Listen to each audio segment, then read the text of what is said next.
గారు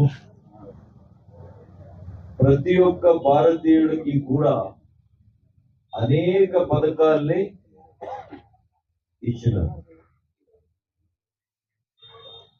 ఈరోజు స్వచ్ఛ భారత్ మిషన్, అలాగే జల్ జీవన్ మిషన్, తాగే నీళ్లు ఇంటింటికి మీకు ఈరోజు నల్లీలు మూలకంగా నీళ్ళు ఇచ్చే ఒక యోజన ఇది. ఇవన్నీ కూడా కేంద్ర ప్రభుత్వం ఇచ్చింది. అయితే బాగేపల్లిలో మన శాస్త్రవేత్తడే పూజలు చేసుకొని పోతా ఉన్నారు, ఆయన ఇచ్చినట్టు. ప్రోటోకాల్ ఉంది కదా, రాత్రేమో ఇక్కడే వచ్చి పూజ చేసినారంట. ఆయన పూజ చేస్తాను అని అంటే 3 నెలలు వెనక్కే వచ్చేస్తా ఉంటా.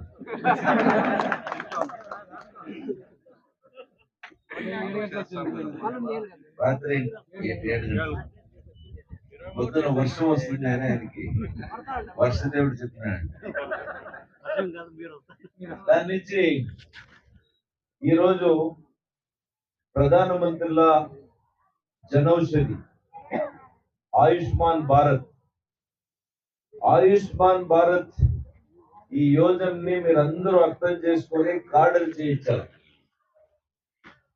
ఒక కుటుంబానికి 5 లక్షల రూపాయలు ప్రతి ఏడాది మీకు వస్తుంది. ఎవరికైనా ఆరోగ్యంలో ఇబ్బంది వచ్చినప్పుడు, ఒక సర్జరీ చేయించుకోవాలన్నప్పుడు 5 లక్షల రూపాయలు కేంద్ర ప్రభుత్వం ఇస్తుంది. ఒక కార్డు, ఆయుష్మాన్ భారత్ కార్డు ప్రతి ఒక్కరికి ఇస్తారు. అది కూడా ఉచితంగా ఇస్తారు. దానికి కూడా మీరు డబ్బులు కట్టే అవసరం లేదు.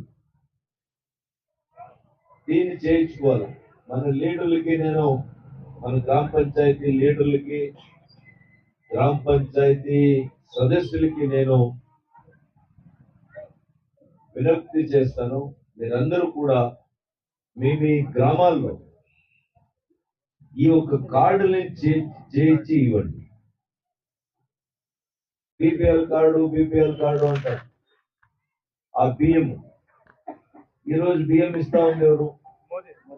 కేంద్ర ప్రభుత్వం. ఆ సంచి కూడా, ఖాళీ సంచి కూడా మేమే ఇస్తా ఉన్నాం.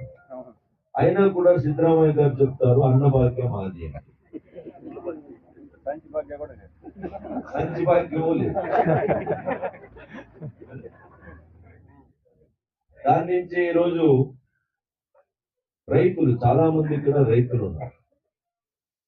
ఈరోజు రైతులకి మీ పంటలకి ఎప్పుడైనా నష్టము కలిగిస్తే, నష్టం వస్తే, వర్షాల వల్ల కానీ లేదా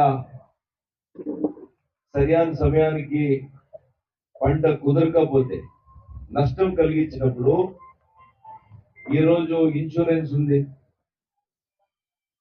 ఆ ఇన్సూరెన్స్ ఈరోజు 1.5 కోటి రైతులకి దేశంలో 1,50,000 కోట్ల రూపాయలు రైతుల అకౌంట్లకి డిబిటీ మూలకంగా వచ్చింది. ఫసల్ బీమా యోజన. ఈ ఫసల్ బీమా యోజనలో మీరందరూ కూడా రైతులు ఏదే పంటలు పెట్టుకోండి, మీరు ఏ పంటకైనా ఈరోజు ఇన్సూరెన్స్ చేయించుకోవచ్చు. మనం మనుషులకి, ఆవులకి ఎట్లా ఇన్సూరెన్స్ చేసుకుంటామో మన పంటలకు కూడాను ఇన్సూరెన్స్ చేసుకునే అవకాశము తొలిసారి భారత రాష్ట్రంలో వచ్చింది. అంటే అది కేవలం నరేంద్ర మోదీ గారి వల్ల, ప్రధానమంత్రి వల్ల వచ్చింది.